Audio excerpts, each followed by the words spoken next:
In this lecture, I like to talk about population analysis using statistical genetic tool. It is well known population analysis is important because its implication is applied to a large number of different fields, for example, medicine, human health, evolutionary biology, and food science. In order to characterize population, um, estimating population parameters are important. So in this lecture, I'll focus on how to estimate population parameters, including genetic parameters such as heritability, genetic variance, covariance, and genetic correlation. So let's have a look what is population. It is any large collection of individuals, for example, Australians. And what is parameter? That is any summary number or statistic characterizing the population. For example, it can be mean or variation. So this variation is important to characterize population. Then I will mostly focus on how to estimate variation, especially for genetic variation or genetic variance. And one of important the term is sample. It is a representative group randomly drawn from the population. For example, set of 1,000 individuals from Australian.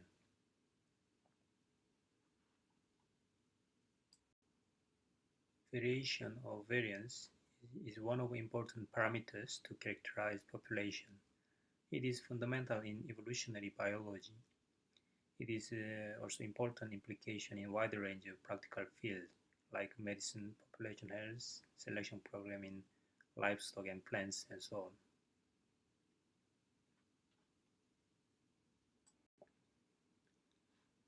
So I will give a simple example about variance. So I will use some whiteboard. So if there is, for example, thousands of sample from the populations, so let's assume we measure their height. So also we assume there are 1,000 men. So we can range according to their height. So uh, this will be 150 centimeters to the 200 centimeters. Then the middle is 157, for example. Then when you make a histogram, then this middle, the value should have highest density as expected. Then slightly lower value, for example, 160 centimeters, then you have probably less density, less number of individual for this.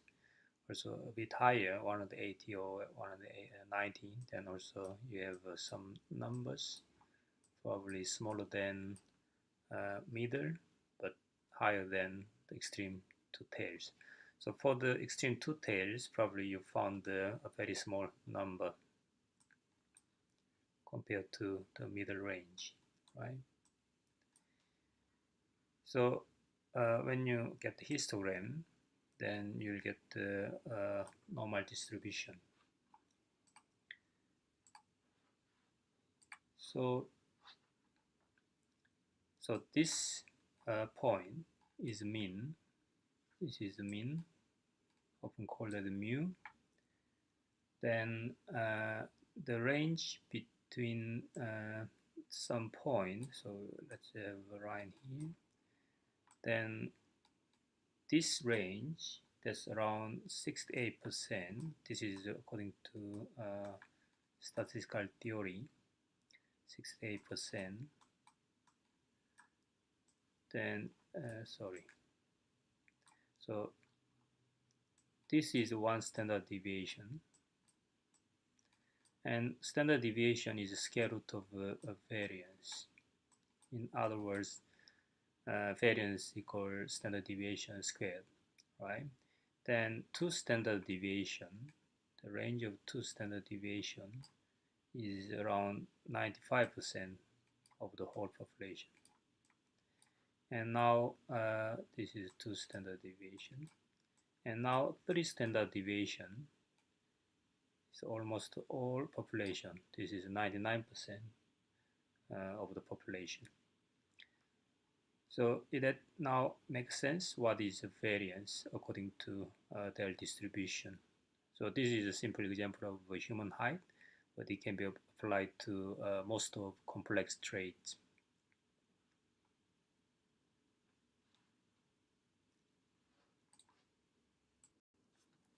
In population analysis, key approach is to estimate variance. So analysis of variance, called ANOVA, is widely used in many fields. So this is developed by Fisher. So he is known as the founder of the modern statistics.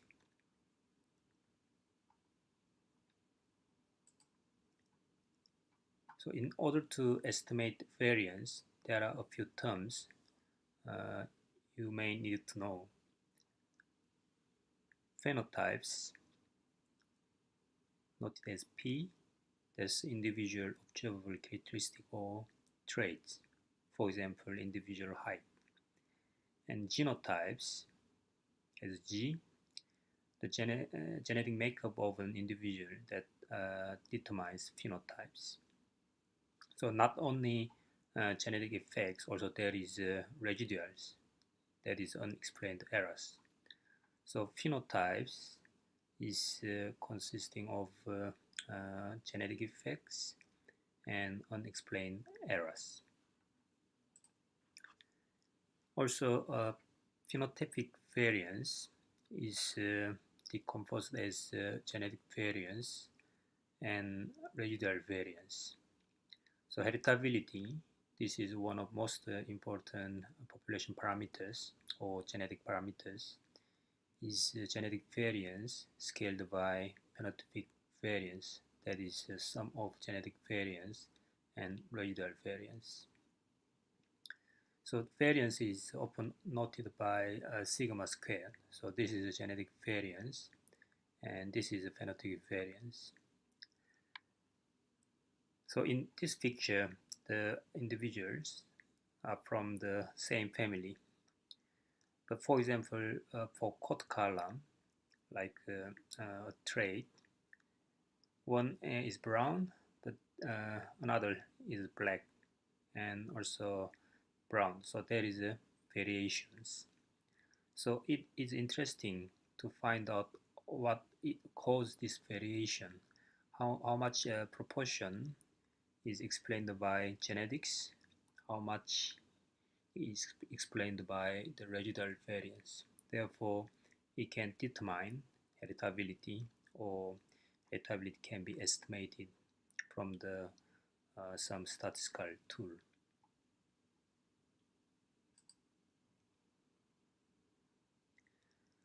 So in order to characterize population, one of the essential approaches to estimate heritability. Also, there are a number of other important genetic parameters, for example, genetic correlations. But I will first focus on heritability, how to estimate, then what should be needed to estimate heritability. So the first question is how to estimate.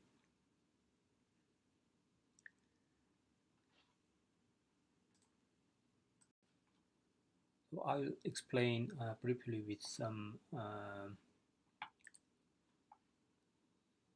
whiteboard. I will bring here.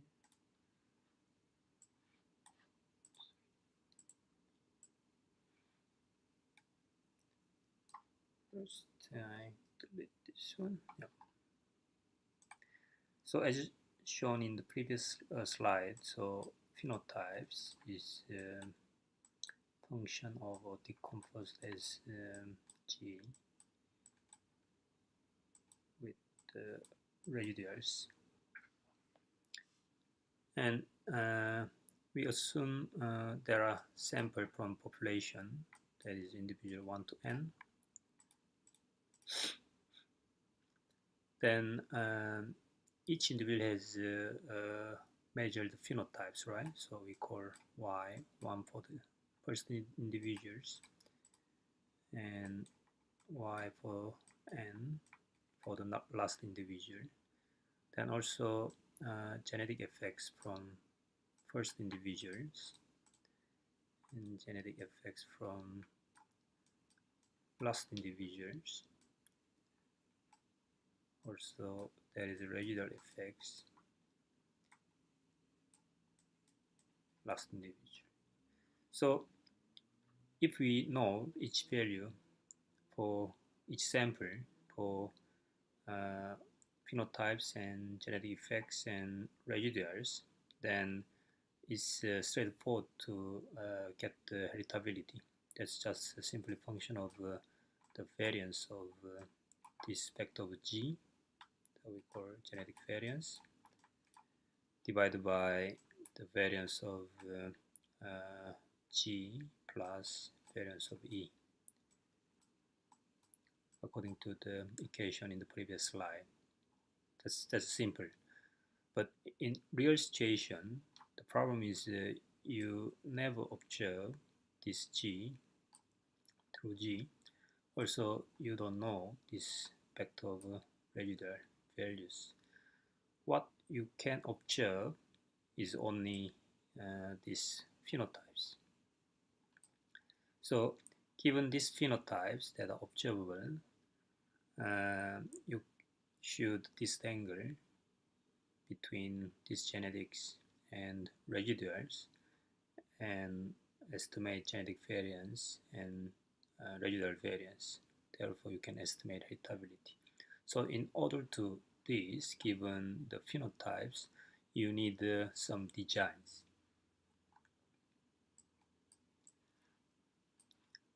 Right, so there are a number of useful designs. That is MZ twin design, especially in human study. This is widely used. And DZ twin or full-ship design. So DZ and full-ship, the kinship coefficient is same. That's half of the gene between pairs sharing from their parents. And in the experimental species or livestock, also half-ship designs is widely used. And granddaughter design is a special case of a half-ship design. And there are also other designs based on complex pedigree. And designs are not always balanced. There can be unbalanced designs. For example, within each family, the number of members can be different.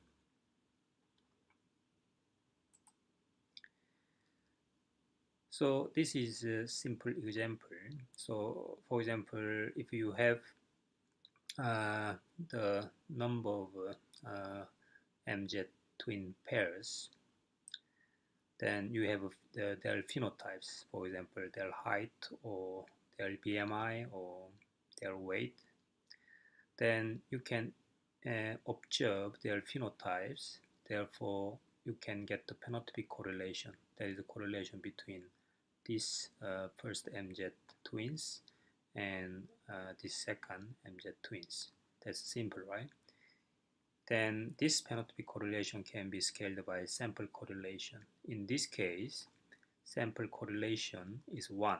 That's because the MZ twins, they have exactly same genetic property. Their genotypes are same unless there are mutation. So in this design, heritability is the same as phenotypic correlation because sample correlation is 1. How about when using DZ twin or full ship? So in this case, the sample correlation is a half, 0.5. That is the same as the proportion of gene they share between the ships. So as the same as MZ twin design, also you can get phenotypic correlations, then this can be divided by 0.5. That is a sample correlation between full SIB or DZ twins. Therefore, heritability can be estimated. And this is a half-SIB, actually granddaughter design. So there are a number of sires, and there are a number of dams per each sire, and there are a number of offspring, in this case daughters, per each dam. So in experimental species or livestock, this half-SIB design or granddaughter design is widely used and estimate heritability from this design.